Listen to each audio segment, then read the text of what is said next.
I call it when God is in the room, when you're making a record. So when God is in the room, it's like I'm in there, the phone's down, I'm probably standing up, you know what I mean? Because the music has gotten me out of my seat. And there, you know, and it's like you're listening to the take happen, but it's almost like you're outside of yourself watching it happen.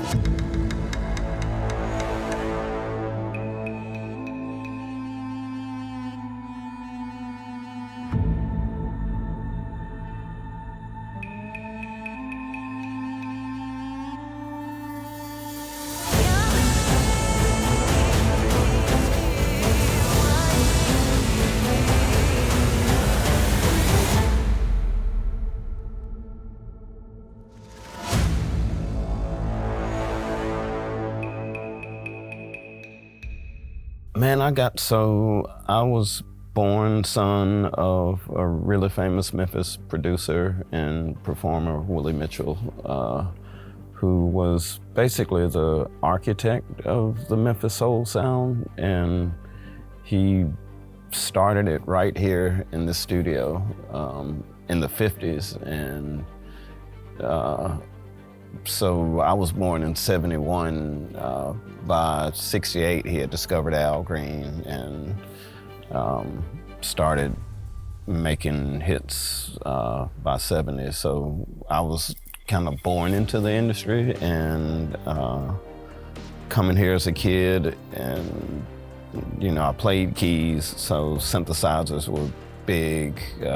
When I was like 7, it was 1978, so I started getting into keyboards and synthesizers, and eventually, by the time I was 16, I started my own rap group. Did that for about 5 years, and finally started producing records for other people. And just basically grew up here.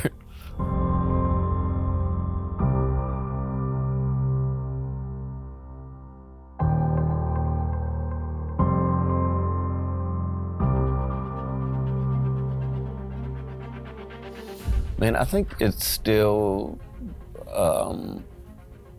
you know, we have this musical tourism that it's not really looked at it that way, but people make their pilgrimage to Memphis, to Royal, to record.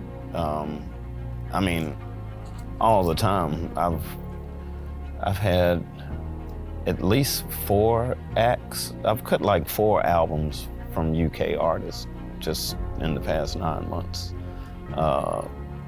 2 Australian acts, people from Japan, Canada. Is just like, you know, it's something sacred and magical about Memphis and about Royal and the places here.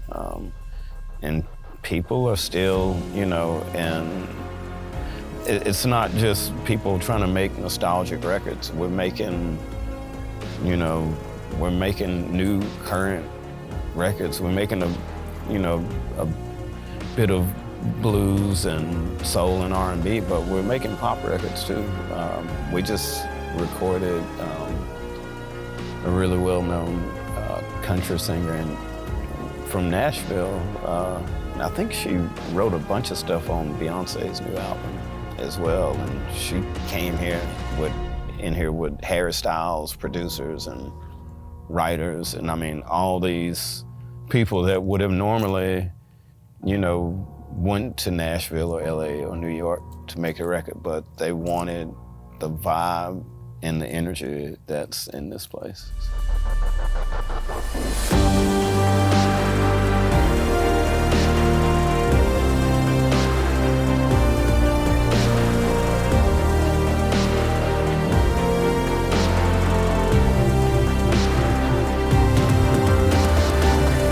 The thing that really got my attention was, as a kid, I would watch pop produce sessions, and I'd watch him, you know, command the troops.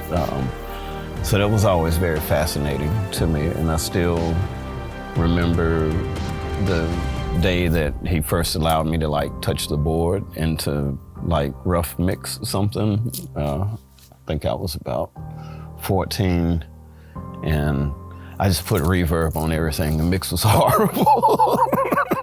But it was, yeah, something about studios and the equipment, you know, again, like, and when like Star Wars came out in '77, it looked like where the studio was. You know, it looked like the studio looked like a spaceship. And so that, like, all of those things just were cumulative. When I first started performing, that was a bigger curve because I had, you know, never got up in front of people and did anything. So it took me a few performances to get comfortable to the point where I was, you know, I went from kind of dreading it to looking forward to it to loving it. I mean, I still do some of that stuff to this day. It just, you know, I don't rap anymore.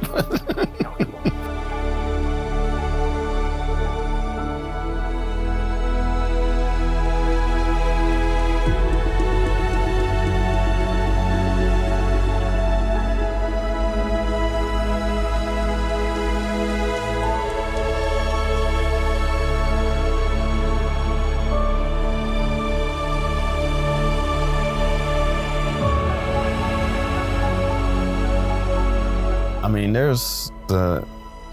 I think for a couple of reasons. I mean, there's the sound of it, obviously, and the way that vinyl records sound and make you feel is awesome. But I still think, too, that there's something about holding that artwork. It's like you have